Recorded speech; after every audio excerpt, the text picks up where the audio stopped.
มันอย่างน้ำน้ำสื่อสารน้องเฮ้ยมันเป็นคนใจเจ้ากุมมาเป็นลาดสยานเดินตามต้องเต้าเมื่อเจ้าหงหินบินไปเอาแม่เท่ามานั่งภาษาโอ้ใจอย่าไปฆ่าหญ้ายักษ์ก็คือมันบอดวังได้ข้าใจเลวไว้โดยเอาแม่อุยอย่ายกมือไว้ขันแก้วตั้งสามพาพูดพาทำดังภาษาข้าเจ้าว่าปิดามารดาผู้บังเกิดเก่าและอาจารย์เจ้าสั่งสอนแนะนำผู้แม่ผู้พ่อมนอสินจำได้เก็บเอากรรมของเพิ่นมาอูไหนจะยอคุณครูนี่เป็นบทแรกเก่าอย่ายกมือไว้ว่าครูบาอาจารย์สงครามก่อนานบ้านปทุมเมืองมองก็เป็นพ่อผู้สอนให้น้องป่ากองตัวละอีพ่อสั่งสอนแนะนำแม่ป้าเด็กน้อยนานำไปสอบปอยสอลามอยู่ที่บ้านป้าคอยเคยตามที่โดยยังเจ้าแม่จันอย่ายกมือไว้เจ้าอย่าไปเมื่อสารครูบาอาจารย์พระสงฆ์องค์เจ้าบอกว่าครูไปยังครูเก่าครูอาจารย์เจ้าโคราชดังนาอย่ายกมือไว้แล้วไปเมื่อสาวว่าดังครูบาละอาจารย์น้องลาบันนี้แล้วก็มาจานำดอกมาสอบทแรกเอามาแจกกำจ่าพี่น้องเอาอ่างลำไหลมาคอนบอกว่าภายในเด็กขาลาอ่อนพ่อเท่าแม่มอนเขาอย่ามาทำบุญก็จะยกมือไว้คณะกรรมการดังพ่อกำนันพ่อผู้ใหญ่บ้านที่มาร่วมในงานบ้านเฮาเดือดีได้ยกมือไว้ก็ได้ไปเมื่อสารครูบาอาจารย์พระสงฆ์องค์เจ้านับเป็นครูไปนับเป็นครูเก้าระครูอาจารย์เจ้าพ่อสมศักดิ์เข็มกำว่าวันนี้แล้วเจ้ามอนจากคำมาสอนในงานเนื้อนายน้องลาจะได้ขอส่งมาครูบาท่านจะยกมือไว้เจ้านายไทยเจ้าลาดเจ้าคุณเจ้ามีกาดังบอกว่าภายใน10 สาวเจ้าบ้านบ่ได้อายุย่างตามประเพณีโลไหลมาคอนตั้งแม่ห้างสาวจีอย่ามาทำความดีไว้กับจองกาบ้านเขาจะมีงานอันใดน้องมีการมีงานกาได้มาช่วยกำลังหันโดยพ่อข้าแม่ขาดที่ท่านได้มาละทำบุญวัดดีได้ทานสาลากเนื้อตัวไอปีว่าหลอนวันนี้ซ้ำเป็นวันดีมีจึงไม่ห้างไปยังสาว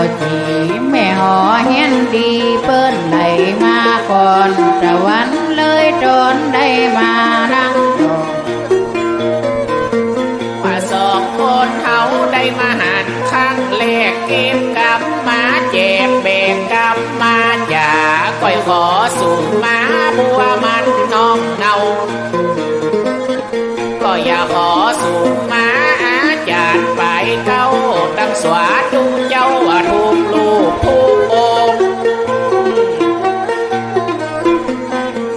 ลังเดือซอมิดว่ามันลำไหลลงพี่น้องทุกคนอย่าไปจมไปสามเพราะอโหสิกรรมเพื่อเจ้าว่าน้องไวอย่าขอส่งมานันนอเจ้าภาพจึงบ่วิตบ่ขาดบ่ขาแม่กาแม่ป้าแม่อาดาบ้านเหนือบ้านใจมีการมีงานได้หับกินหับใจอีนายน้องได้อย่าเก็บกำยายส่งมาไปพร้อมป่อน้อยป่อนานจังป่ออาจารย์เว้นจานญาติให้จึงบ่หนีไปไหนส่งมาพังว่าได้สูงมาเขาก็ได้สูงหมอกวันตกวันออกคอกได้โหดเหนือสหายใหญ่เขือบ้านเหนือบ้านใดกำซอได้ดีเฮือพี่น้องเก็บไว้กำได้ฝังให้บ่ดีเอาไปโดยเปิดยาดานสลากไว้เป็นต้นเป็นป่วยกินโดยดานโดยศาสนาพาเจ้าบ่ได้ละเหงาเลยนอพี่น้องว่าได้สูงมากันไปมอกมอกตัวก่อยเลยปาดเคาะเฮสะดอกดีไก่ว่าสะเนียดจัดไหลบ่มาถูกต้องออกจากวงสาวพี่น้องอย่าได้มาเกี่ยวข้องตั้งข้อภัยมัน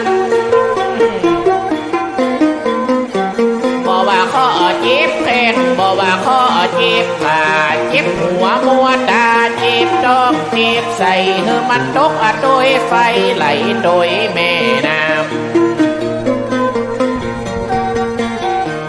ดังข้อ13ดังน้ำ15ว่าข้อลุงข้อป้ากะบ่ฮือมากายข้ออันตรลายกะบ่ฮือมาไกล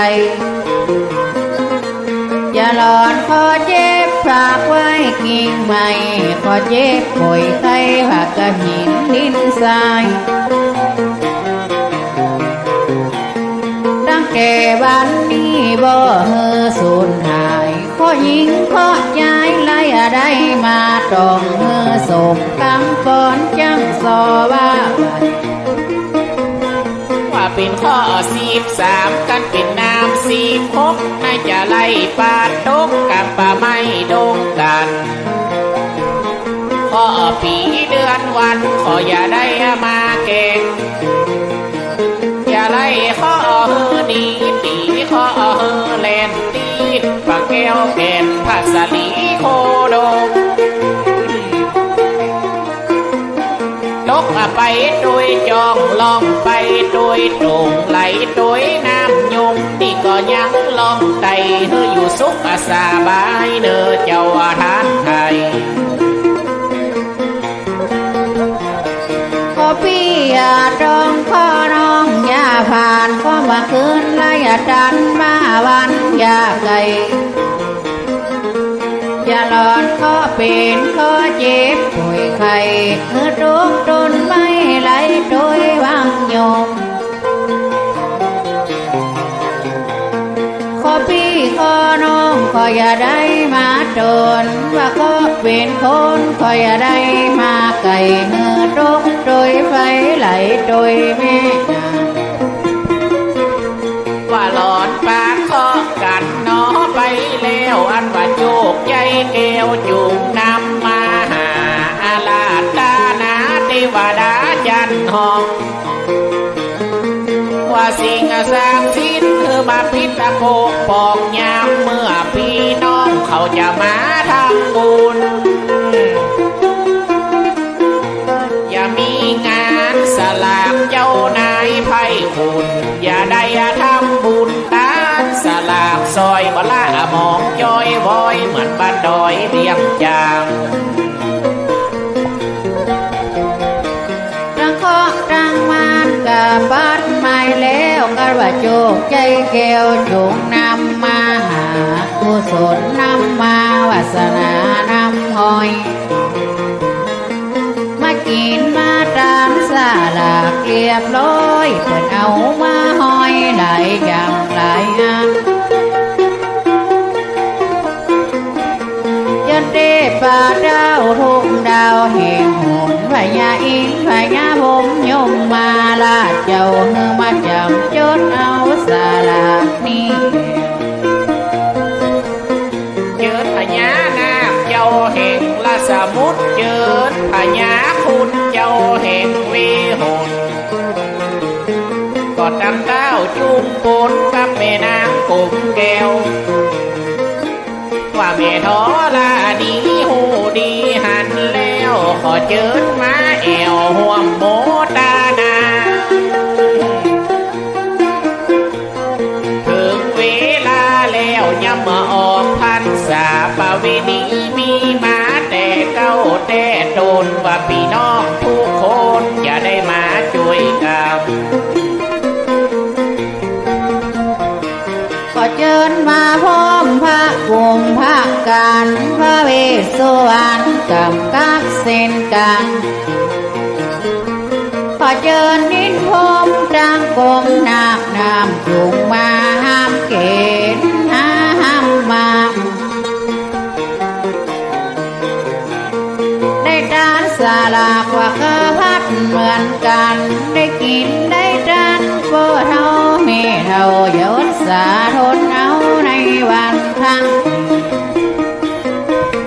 บ่เท่าแต่นั้นเจ้าตีเจ้าทานและดวงวิญญาณที่หักอาสาพอเฝ้าเมื่อมีการมีงานด้านของด้านเขาก็ไปบอกไปกล่าวก็ไปยืนไปโยงก่อยเอาผ้าพุทธผ้าธรรมผ้าสงฆ์สามตนสามองค์มาเป็นเก้าเป็นเงามาเป็นห่มเป็นเงานอเจ้าพี่น้อง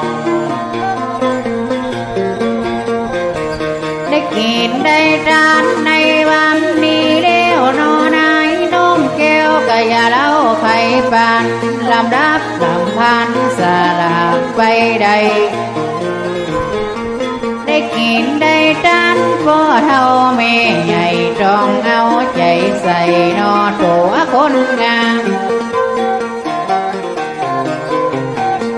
ได้ทานสาลากอันว่าเป็นกันปัจจัยเป็นอย่างดูนายท่านเจ้าอดสาทนเอานอเจ้าท่าน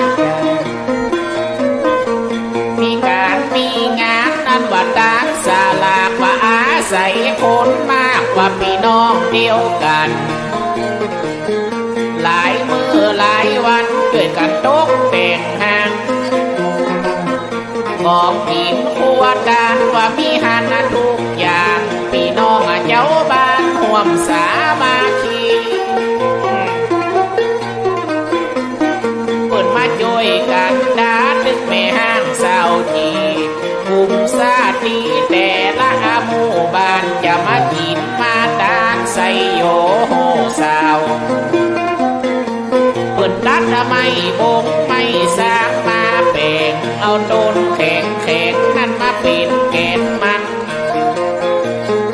อดไม่เป็นวงว่าซ่อนขึ้นเป็นยันเป็นหมอกลดหลั่นว่าตามยอดมันเหี่ยวตั้งลูกว่องใหญ่ก็ตั้งปลายมันเกี่ยวสนมกบเกี่ยวสายใยเกี่ยวของเสียงเงินเสียงทองในขาวข้างดีเปิ้นช่วยการไปเปิ้นช่วยการแฝงเอาไม้แข็งแข็งอันนอมาดัง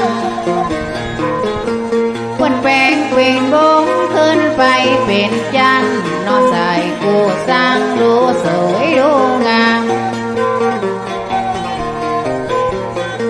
ของกินของทานดาไว้ก็หลายเนื้อตัวนายเปิ้นเก็บมาหอยเม็ดสีดำม้อยได้มารังลง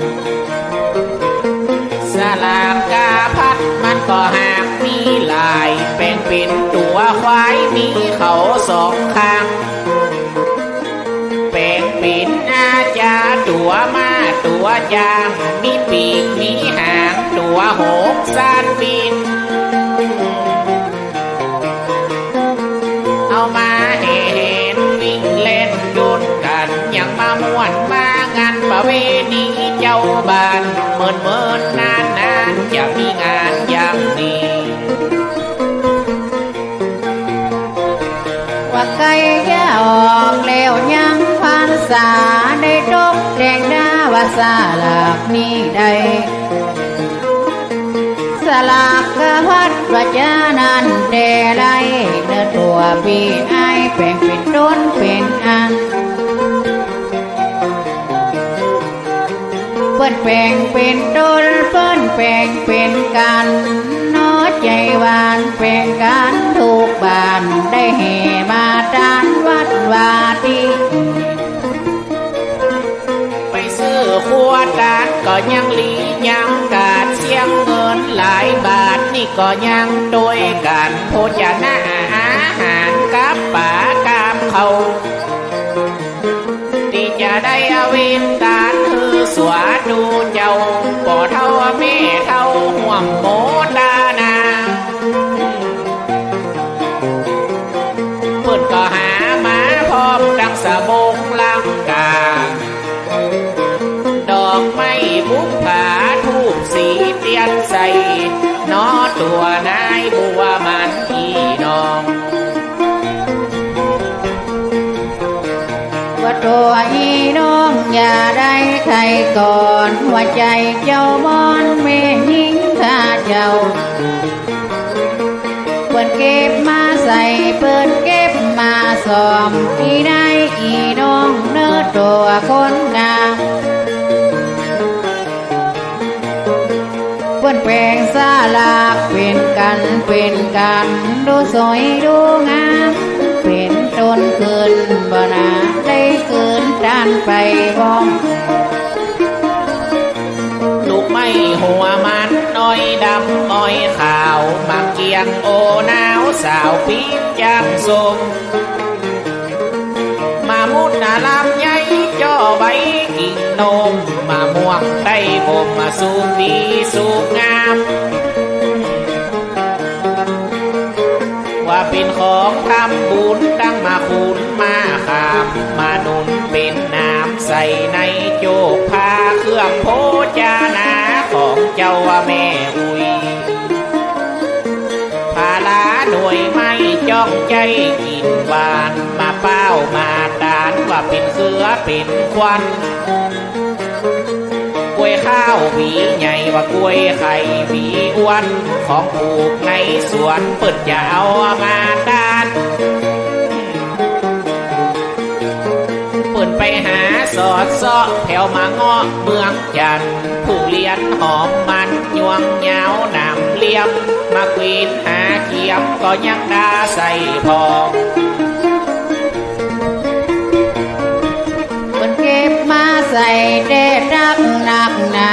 บักไม้นั่นกะนอตัวท่านเจ้าส้มโอหวานในวันนี้เราบักยังหาก็เก็บมาใส่ในกันสะบะปลูกไม้เจ้าจานันของสันบักไม้หัวมันเปิ้นเก็บมาหอยสีดำหมอยซอยใหญ่ย้อนว่าแขวนสาดางว่าเก่าลัดสาการในหลวงอานักว่าจอมเก่านั่งเก่าบริจาคด้านเงินข้ามของเขาของบูดของเน่าเปิ้นบ่เอามาดานโดนกันละปะพึกดู ลุ่มขวดดานตั้งบนกลางจองบาสาลาเงินทองมาดานเตือดีสาระเงินทองไปยังของเก่าคนหนุ่มคนเฒ่าเปิ้นแปลงเป็นกันเป็นจันเป็นอันน้อนายน้องน้อย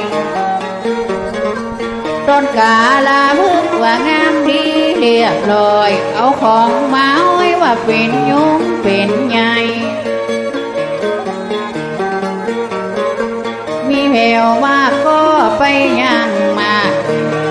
พดไปแผ่วอันโนมาสมเพราะว่าตั้งนมนั่งใดก็นำอบหอมแก้นกอดตั้งเว้นตั้งหวีของแต่งนาลีมวนมีฝุ่นแปงยาขึ้นเมืองสองปันตองใบเฮงเอามาห้อยแบ่งว่าแปรสันละแปรยาวมีแผ่วยาผงแดงยาธาตุน้ำขาวปิ่นโตเขือเถาหามาใส่หันเป็นของตัวดานของจำเป็นใจว่าเป็นจอนบ่ว่าเป็นวีนั้นของดีจากดานไปใดอย่าเกินอย่าจางเปิ้นหามาไว้เปิ้นเก็บมาใส่ห้อยยังกว่าดานมีหันรำพร้อมลูกสมของหวานมาเป้ามาล้านมาโอมาเกียงเปิดซื้อจากเวียงมาแขวนไว้หามาใส่คบไฟตกปิดสีหมักเมียงปูลีผ้าหัวเจ็ดนาสลากโดนกันว่างามดีสร้างาดังลุงมีซาสารไปใบลานเปิดเอาใส่เข้าต้มนี่ก็ยังนมหวานของใจน้ำตาลเปิดยาดานพร้อมเสียงเอามายายเลี้ยงมีหันหลายลำเป็นซาเป็นโกยโดยมาบอดใจเนื้อตัวที่ไว้เป็นข้าวต้มนมบานไม่โคนมาดานสลากเมื่อใดจะหลอนมันดาเปิดเก็บมาใส่เอาเด้อที่ไว้ของกินขัวดานกันมีถึงสารว่ามีถึงมีถึงน้ำบอยมีถึงน้ำหมอจังจ้อยจังสออย่าลำดาวังว่ากุศลบุญด้านที่ได้ด้านแวนวีเพื่อผิวพันธ์ดีลาสีบ่อเศร้าเป็นที่เบิ่งใจยิ่งใจหนุ่มเทาขอไก่เขาเปิดว่าเมากันทางก้อยผาท่านาว่ากำสาดยำด้านเครื่องซ้ำอ้างว่าสบู่ผงเป็นคือมีบุญแห่งญาตินาญาติดีอย่าดานสมุดเปิ้นจะดานดินสอดเจ้าไหมเวทอดานขนมข้าวต้มวันนี้ตัวนายบ่ข้างบ่จงบ่ดานของบ่มดานของแห่งกานายกินแห้งป่าแห้งเนื้อตัวบาหานเปิดเก็บมาดานมาวางใส่หันใส่ซาใส่ก๋วยโดยไปที่ตั้งปากจนหม้อขางหม้อแกงกะทิกะน้ำแข็งผงแดงไก่แก้วยาหอมเจดีหามาใส่แล้วก็มองมนเศร้าแทนดอกยาเมาสลากครั้งนี้ก็น่าดีคอยเขาจังซออย่างเฮาคึดว่าใจหาได้ตึงยิงตึงใจช่วยกัน ลุ่มตึงหญิงตึงใจช่วยกันลุ่มอันว่าคนหนุ่มอย่าดานซาดานกุยอย่าดานน้ำกุยเปิ่นอย่าดานน้ำมองกันเป็นจังเสอเจ้าบ่อูหยอกว่าดานน้ำมอยาหงยาแดงอย่าดานไปพร้อมละกาทิกน้ำเองเปิ้นก็ได้เป่งเปิ้นก็ได้ห่างดูสวยดูงามเป็นจันป่อใหญ่ป่อเท่าจักดอกสานคุยเหล่ากันนำบุยซอกหานำมอว่าจะปลางคนมาเป่งกันซอลอ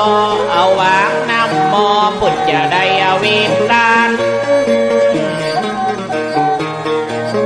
ป้องก็ไปสอดซอกหาใบลานใบตาดแล้วเอาเล็กจานป่ามาเขียนปิดสินก็อาจารย์นั่นจะวิดความตูนยากนามเขียงบอลีโพกาพี่นำป่าของโพจานาหามาใส่หันว่าเขาสารปิดปุ๊บเขาสุกปิดปันเผื่อกินเมืองนานใส่ไอโอดีน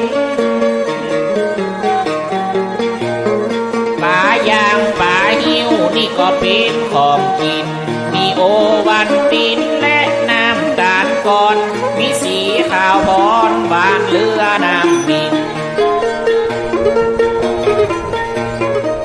คนเก็บมาย้อมเก็บมาซ้อมใส่กันดูสวยดูงามกันยังดีว่าการสาลากเนื้อตัวไอปีเปิดด้านบ้านนี้ยังดูสวยดูงาม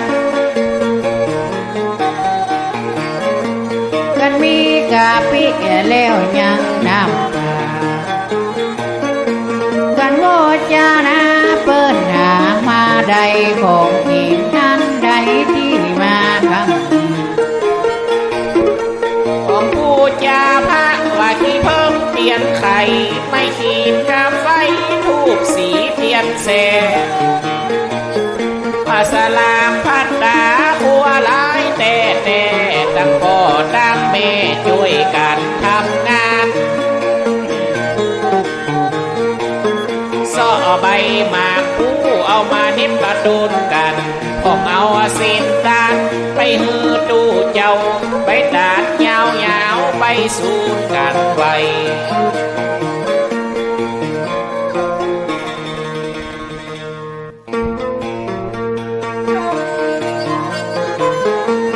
ว่าตัวข้านี่ก็มาลักอาสงสัยอย่าถามน้องไว้บ้านไก่น้องเนา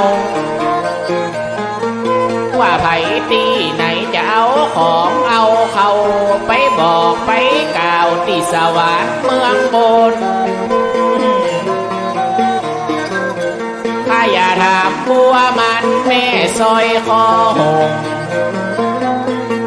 แม่นิ่มจำนงได้มานั่งไก่ก้อยบันละยายโดยไปแต่